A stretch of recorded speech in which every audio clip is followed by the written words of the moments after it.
Good morning students. आज अपने 12th agriculture chemistry का जो अध्याय नंबर 10 चल रहा था, जैव रसायन, उसी को आगे पढ़ते हैं।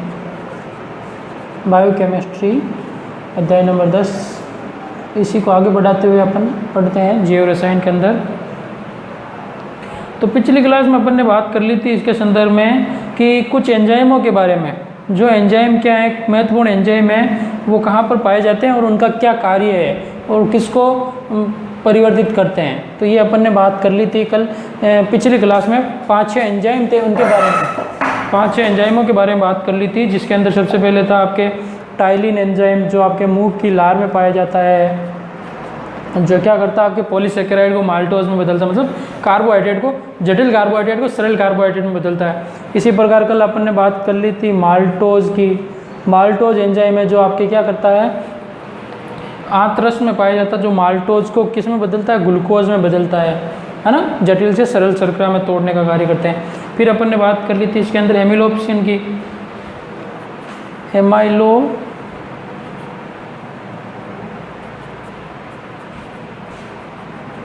एमाइलोप्सिन की, जो क्या करता है आपके अग्नाशय रस से पाया जाता है, और ये भी क्या करता है, पॉलीसेकेराइड को माल्टोज में बदलता है। जो क्या करता है आपके पॉलीसेकेराइड क्या है आपके कार्बोहाइड्रेट, और माल्टोज भी क्या है कार्बोहाइड्रेट। तो ये क्या थोड़ी जटिल है, पॉलीसेकेराइड सरल क्या है इसमें, ये आपके माल्टोज सरल शर्करा है पॉलीसेकेराइड की तुलना में।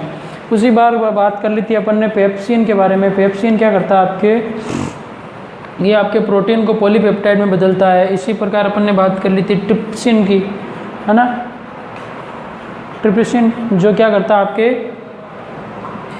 प्रोटीन है वो पॉलीपेप्टाइड को किस में बदलता है, पेप्टाइड में बदलता है। और अपन ने बात कर ली थी लाइपेज की।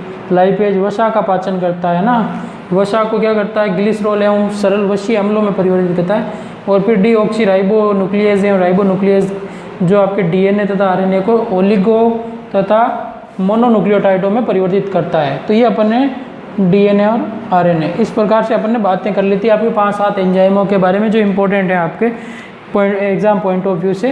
तो अपन ने इसके बारे में बात की। अब इसके आगे अपन बात करते हैं, अपन ने क्या क्या पढ़ लिया एंजाइम के संदर्भ में।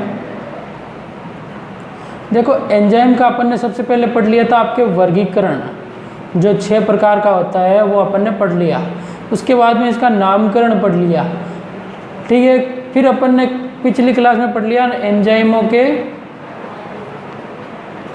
फिर अपन ने पिछली क्लास में आपके एंजाइमों के कुछ महत्वपूर्ण कार्य, कुछ एंजाइमों के कार्य पढ़ लिए, ठीक है ना।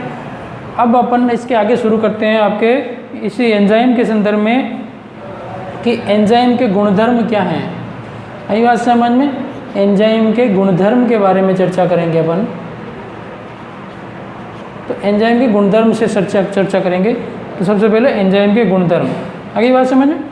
तो ये 3 चीज़ें पढ़ ली अपन ने एंजाइम के बारे में। इससे पहले अपन प्रोटीन पढ़ चुके हैं, इससे पहले अपन क्या पढ़ चुके हैं, कार्बोहाइड्रेट पढ़ चुके हैं। प्रोटीन के अंदर एमिनो अम्ल है, पॉलीपेप्टाइड है, ये सारी चीज़ें अपन चर्चा कर चुके हैं। अभी ना बात समझ में। इसके आगे की बातें अपन अगली क्लास में, पिछली क्लासों में कर चुके हैं। अब आगे की बातें अपन इस यहाँ से शुरू करते हैं। तो हेडिंग हो जाएगी आपके एंजाइम के अंदर क्या है, एंजाइम के अंदर अपन शुरू कर रहे हैं आपके एंजाइम के गुणधर्म। क्या पढ़ेंगे, एंजाइम के गुणधर्म, एंजाइम के गुण क्या हो सकते हैं इसके बारे में। तो एंजाइम के गुणधर्म से चर्चा करेंगे। तो कुछ महत्वपूर्ण एंजाइम के गुणधर्म, जिसके अंदर सबसे पहले आपके पहला है, एंजाइम क्या होते हैं, रंगहीन होते हैं और ठोस पदार्थ हैं। क्या है, पहला गुणधर्म हो जाएगा इसका कि एंजाइम यह रंगहीन, मतलब कलरलेस होते हैं। रंगहीन, कोई कलर नहीं होता, रंगहीन क्या होते हैं, ठोस पदार्थ हैं एंजाइम। आई बात समझ में, रंगहीन ठोस पदार्थ हैं। इसके अलावा तथा जल एवं लवणों के, जल एवं लवणों के, जल एवं लवणों के तनु विलयन में विलय होते हैं। किसमें, लवणों के तनु विलयनों में विलयनों में विलय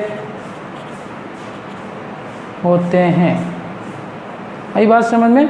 तो क्या होता है, ये आपके एंजाइम के गुणधर्म के अंदर पहला गुणधर्म है कि ये रंगहीन होते हैं, मतलब कलरलेस होते हैं, पहली बात तो। दूसरी बात, रंगहीन होते हैं, ठोस पदार्थ हैं, रंगहीन है, ठोस पदार्थ हैं, तथा जल एवं लवणों के, जल और लवण, है ना, जल व लवण। लवण क्या हो सकते हैं? लवण जैसे अपने सोडियम क्लोराइड एक लवण है। आई बात समझ में? सोडियम क्लोराइड, जानते हो सोडियम क्लोराइड, NaCl, साधारण नमक, ये एक लवण है। लवण का निर्माण क्या होता है? उदासीनीकरण अभिक्रिया के द्वारा जल एवं लवण बनते हैं। उदासीनीकरण अभिक्रिया क्या होती है? जिसके अंदर अम्ल और क्षार अभिक्रिया करके क्या बनाते हैं? लवण प्लस जल बनाते हैं। तो ये अभिक्रिया क्या कहलाती है? आपके उदासीनीकरण अभिक्रिया कहलाती है। तो प्रबल अम्ल और प्रबल क्षार अभिक्रिया करेंगे तो आपके लवण बनेगा। जैसे कि अभिक्रिया बताऊं मैं आपको, अम्ल की HCl अभी प्रबल अम्ल है, इसके अलावा NaOH, ये क्या है आपके? प्रबल क्षार है, सोडियम हाइड्रोक्साइड। अगर ये क्रिया करते हैं तो NaCl, ये Na और ये Cl दोनों जुड़कर NaCl और ये H2 जुड़कर क्या बनाएंगे? आपके H2O। आई बात समझ में? तो ये आपके NaCl एक लवण है, ये जल हो गया अम्ल और क्षार के अभिक्रिया करने से। अम्ल और क्षार तो आप जानते हो, आपने 9th में, 10th में, 11th में सारी चीज़ों में पढ़ा हुआ है ना, अम्ल और क्षार। तो ये बात हो गई आपके जल और लवण के बारे में, सोडियम क्लोराइड। अब इसके आगे बात करते हैं अपन, ये क्या होते हैं? अम्ल और एंजाइम क्या होते हैं? लवण और जल में क्या होते हैं कि तनु विलयन। अब तनु विलयन क्या होते हैं, ये भी अपन चर्चा कर चुके हैं। तनु विलयन तो आप जानते हो, बेसिक चीज़ है, 11th में सभी चीज़ों में पढ़ चुके हैं। दो प्रकार के विलयन होते हैं सांद्रता के आधार पर। एक तो होता है आपके तनु विलयन और दूसरा होता है आपके, ये चीज़ें मैं बता चुका हूँ, वापस बताने की ज़रूरत नहीं है ना। पहला है आपके तनु विलयन और दूसरा होता है आपके सांद्र विलयन। और तनु विलयन और सांद्र विलयन में अंतर क्या हो सकता है कि तनु विलयन तो वह विलयन है जिसके अंदर किसी पदार्थ की मात्रा कम होती है और जल की मात्रा ज़्यादा होती है, तो वह विलयन तनु विलयन कहलाता है।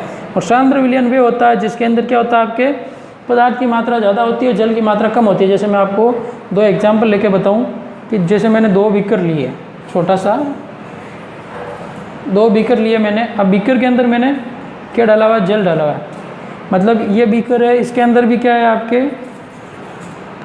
100 ml है, इसमें भी फुल मेजरमेंट 100 ml का है, ठीक है ना। जिसके अंदर आपके 90 ml तो क्या है? इसमें जल है और 10 ml इसमें क्या है? आपके कोई पदार्थ है। तो पदार्थ की मात्रा कम है। ये बात टोटल ये हो गया आपके 100 ml, और इसके अंदर क्या है? आपके 10 ml जल है और 90 ml कोई पदार्थ है। तो ये भी 100 ml हो गया और ये भी 100 ml हो गया। तो इसके अंदर अपन बात करें तो ये आपके क्या है? इसके अंदर क्या है? जल की मात्रा ज़्यादा है और पदार्थ की मात्रा कम है। इसमें क्या है? जल की मात्रा कम है और पदार्थ की मात्रा ज़्यादा है। तो क्या मतलब हुआ इनसे कि जो ये विलयन है इसके अंदर क्या है? दोनों के अंदर ये विलयन तो दोनों 100 ml के ही हैं, यही बात समझ में, लेकिन सांद्रता अलग अलग है इनकी। तो ये विलयन तो क्या कहलाएगा? आपके तनु विलयन, और ये विलयन क्या कहलाएगा? आपके सांद्र विलयन। मतलब जिसके अंदर जल की मात्रा ज़्यादा होती है वो तनु, और जिसके अंदर जल की मात्रा कम है वो सांद्र। तनु को इंग्लिश में डाइल्यूट सॉल्यूशन कहते हैं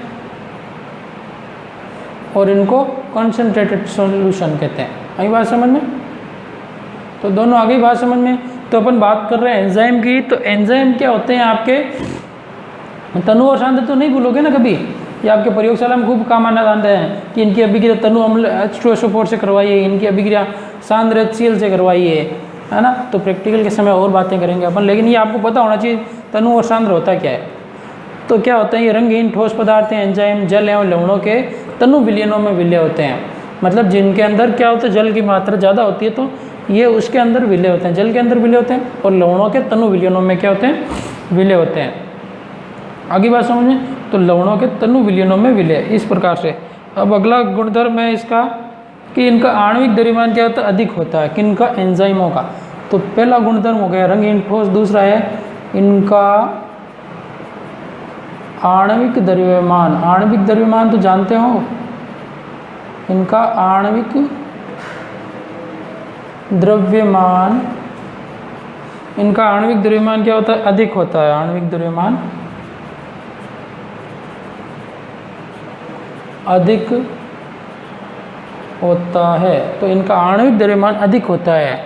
अधिक से क्या था? आणविक द्रव्यमान से मतलब क्या कि जैसे इनका अणु है तो उसका अणु का द्रव्यमान, अणुभार, मतलब जैसे कोई बात, जैसे मैं बात करूँ एंजाइम ग्लूकोज की C6H12O6, तो इसके अंदर कार्बन के 6 अणु हैं, तो क्या हो जाएगा? इसका आणविक द्रव्यमान कैसे निकालते हैं अपन? इस अणु का आणविक द्रव्यमान निकालना है अपन को, तो अपन निकालेंगे 6, कार्बन के एक अणु का कितना होता है आपके? 12 होता है, तो 6 अणु है तो 6 × 12 प्लस ऑक्सीजन 12 क्या है? कार्बन के एक अणु का अणु भार है, परमाणु भार है। हाइड्रोजन का अणु कितना है? यहाँ पर 12 है, और हाइड्रोजन के एक परमाणु का होता है 1 प्लस ऑक्सीजन के यहाँ पर 6 है, तो ऑक्सीजन के एक अणु का कितना होता है आपके?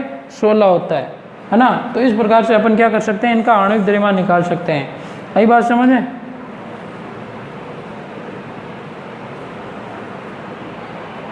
तो ये तो हो गए आपके 72, ये हो गए आपके 12, और ये हो गए आपके कितना हो जाएगा? 60 और 30, 90, 96। अब इनको अगर अपन जोड़ेंगे तो कितना हो जाएगा? ये आपके हो जाएगा 10, 6 4 10,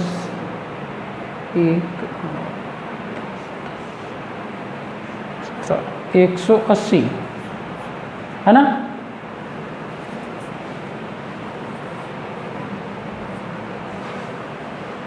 एक 180 क्या हो जाएगा? इसका आणविक द्रव्यमान हो गया। आई बात समझ में? किसका? ग्लूकोज के अणु का सूत्र है ये। किसका है? ग्लूकोज का। तो इस प्रकार से आणविक द्रव्यमान निकालते हैं। तो एंजाइमों का आणविक द्रव्यमान भी क्या होता है? अधिक होता है। अगली बात समझ में?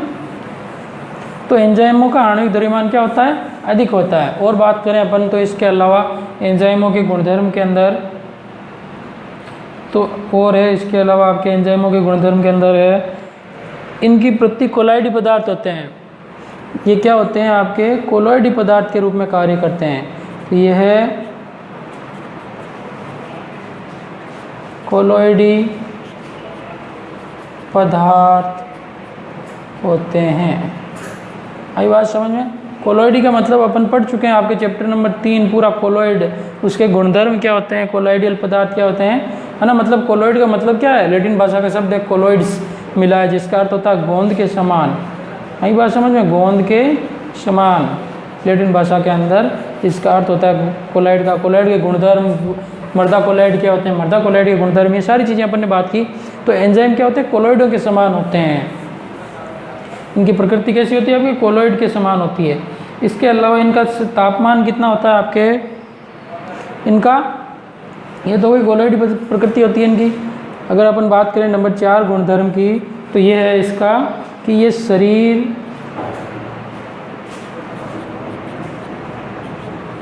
शरीर के तापमान, शरीर तापमान तथा सामान्य पीएच, सामान्य पीएच होता है कि 6 से 8, सामान्य पीएच मतलब उदासीन, 6 और 8 के मध्य होता है, तो उदासीन माना जाता है लगभग। तो पीएच पर अधिक सक्रिय होते हैं, अधिक सक्रिय होते हैं। आई बात समझ में? तो ये शरीर का तापमान कितना होता है? अपने मनुष्य का शरीर का तापमान कितना होता है? मानव के शरीर का तापमान होता है 37 डिग्री सेल्सियस, है ना। जो अपने क्या है? आंतरिक शरीर का तापमान 37 डिग्री सेल्सियस होता है। और सामान्य पीएच कितना? उदासीन पीएच वो क्या होता है आपके? 7 होता है। उदासीन पीएच कितना होता है? 7। पीएच तो आप जानते हो, अपन ने पढ़ चुके हैं पीएच आपके अध्याय नंबर 5 के अंदर। पीएच स्केल होती है जिसके द्वारा अम्ल एवं क्षार की क्या मापते हैं? अम्लता एवं क्षारता मापते हैं पदार्थ की पीएच स्केल के द्वारा। तो एंजाइम क्या होते हैं? सामान्य तापमान मतलब अपने बॉडी टेम्परेचर पर, रूम टेम्परेचर मतलब बॉडी टेम्परेचर पर शरीर का जो तापमान होता है 37 डिग्री सेल्सियस होना चाहिए, ठीक है ना। तो 37 डिग्री सेल्सियस पर क्या होता है? ये शरीर सही रूप से कार्य करता है, और उदासीन पीएच पर एंजाइम के अंदर अधिक सक्रिय, एंजाइम क्या होता है अपने ज़्यादा सक्रिय रहते हैं। तो पीएच कितना होना चाहिए एंजाइम के लिए? 7 होना चाहिए लगभग, और तापमान कितना? 37 डिग्री सेल्सियस शरीर का सामान्य तापमान। आपके सर्दी हो चाहे गर्मी हो चाहे कोई भी मौसम हो, बारिश का मौसम हो, कोई भी मौसम हो, अपने शरीर का जो आंतरिक तापमान है वो कितना रहेगा? आपके 37 डिग्री ही सेल्सियस रहता है। अगर ये ऊपर नीचे होता है तो अपन बीमार हो जाते हैं। जैसे ये टेम्परेचर बढ़ता है तो अपन कहते हैं बुखार आ गया। तो आंतरिक टेम्परेचर में परिवर्तन होने से क्या होता है? शरीर में विसंगतियाँ होने लग जाती है, मतलब बीमारियाँ, अपन व्याधियाँ उत्पन्न होने लग जाती है। तो इसको बनाने का कार्य कौन करता है? शरीर 37 डिग्री सेल्सियस को, अपने रुधिर को जो है शरीर का तापमान बनाने में कार्य करता है। कौन? ब्लड जो है वो अपन का शरीर का जो तापमान है बनाए रखने में जिम्मेदार होता है।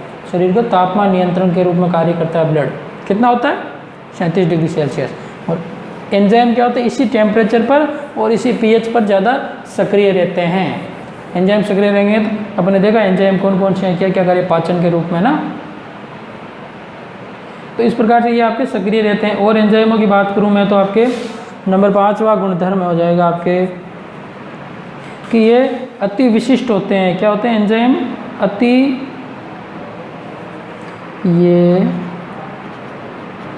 अति विशिष्ट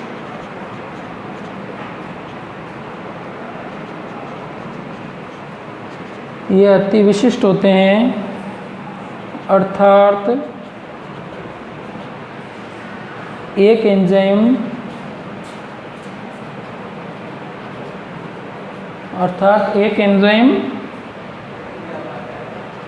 किसी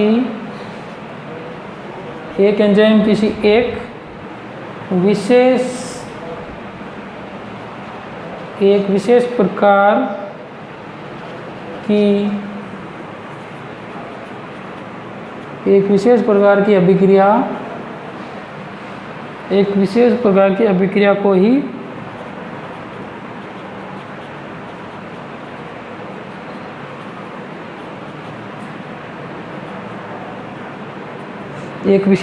अभिक्रिया को ही उत्प्रेरित कर सकता है। अब इस लाइन से क्या तात्पर्य हुआ आपके?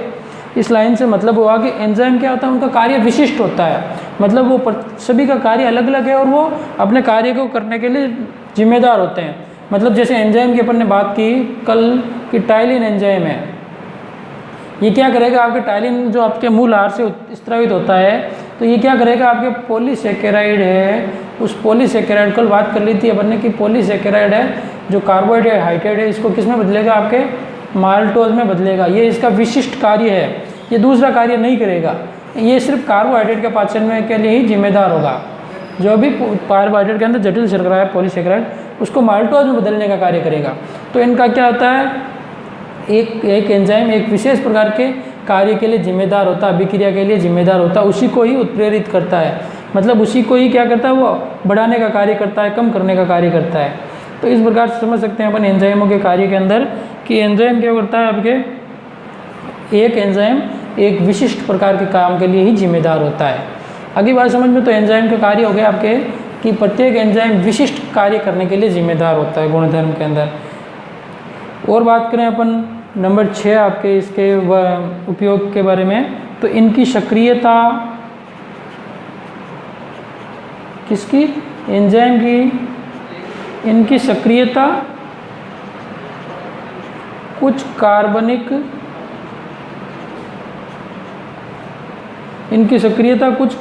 एवं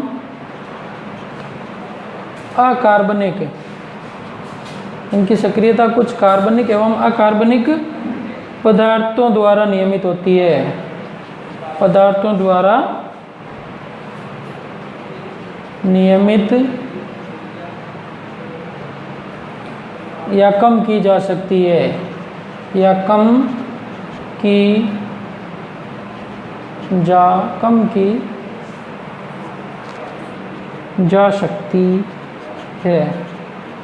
मतलब क्या हुआ कि जो एंजाइम होते हैं, जो इनकी सक्रियता है, जैसे कोई एंजाइम ज़्यादा स्रावित हो रहा है या कोई एंजाइम कम स्रावित हो रहा है, तो इनकी सक्रियता को अगर अपन को क्या करना है? परिवर्तित करना है, तो इसकी सक्रियता कुछ कार्बनिक या अकार्बनिक पदार्थों द्वारा नियमित की जा सकती है। प्रत्येक एंजाइम के लिए कोई कार्बनिक पदार्थ या अकार्बनिक पदार्थ जिम्मेदार होता है जो उस एंजाइम को सक्रियता को बढ़ा भी सकता है और उसकी सक्रियता को कम भी कर सकता है। तो आगे बात समझ में, एंजाइम की सक्रियता के लिए क्या होता है, प्रत्येक एंजाइम के लिए एक एंजाइम जिम्मेदार होता है। तो इसके अलावा और बात करें अपन इसके गुणधर्म की, तो इनकी अत्यंत कम मात्रा, आई बात समझ में, अत्यंत कम मात्रा ही, इनकी अत्यंत कम मात्रा ही अभिक्रिया, इनकी अत्यंत कम मात्रा ही अभिक्रिया के उत्प्रेरण, अभी बात करेंगे उत्प्रेरण के लिए पर्याप्त होती है, उत्प्रेरण के लिए पर्याप्त होती है। तो अपन बात कर रहे हैं कि एंजाइम होते हैं, इनकी बहुत कम मात्रा, जैसे बहुत ही सूक्ष्म मात्रा अगर अपन काम में लेते हैं तो भी ये क्या करता है, अभिक्रिया के उत्प्रेरण के लिए पर्याप्त है। उत्प्रेरण से मतलब क्या हुआ कि अभिक्रिया की गति में परिवर्तन कर सकता है, मतलब जैसे पॉलीसेकेराइड से माल्टोज बन रहा है या फिर आपके क्या है, प्रोटीन से पेप्टाइड बन रहा है। तो अगर अपन प्रोटीन से पेप्टाइड बनाने में कार्य करता है पेप्सिन एंजाइम, है ना, पेप्सिन एंजाइम की अगर कम मात्रा भी मिलेगी तो भी ये क्या कर देगा, आपके उसको प्रोटीन को किस में बदल देगा, आपके पेप्टाइड में बदलने के लिए जिम्मेदार होता है, उत्प्रेरित कर देता है। यहाँ पर उत्प्रेरक के रूप में काम करेगा कौन, ये आपके पेप्सिन। अब उत्प्रेरक क्या होता है, जो अभिक्रिया में भाग नहीं लेकर भी क्या कर देता है, अभिक्रिया की गति में परिवर्तित कर देता है, तो उसको उत्प्रेरित कर देता है। उत्प्रेरक को अपन कहते हैं कैटालाइस्ट, या उत्प्रेरक जो अभिक्रिया में भाग नहीं लेकर अभिक्रिया की दर वेग को परिवर्तित कर देता है, वो आपके उत्प्रेरक कहलाता है। तो एंजाइम क्या करते हैं, कम मात्रा ही अभिक्रिया के उत्प्रेरण के लिए जिम्मेदार हो सकती है। आई बात समझो, तो अभिक्रिया के लिए इसकी कम मात्रा भी जिम्मेदार हो सकती है कोई अभिक्रिया को संपन्न करने के लिए। इसके अलावा अपन बात करें और, तो आपके एक और गुणधर्म है इसका नंबर 8, जिसके अंदर है कि इनकी उपस्थिति,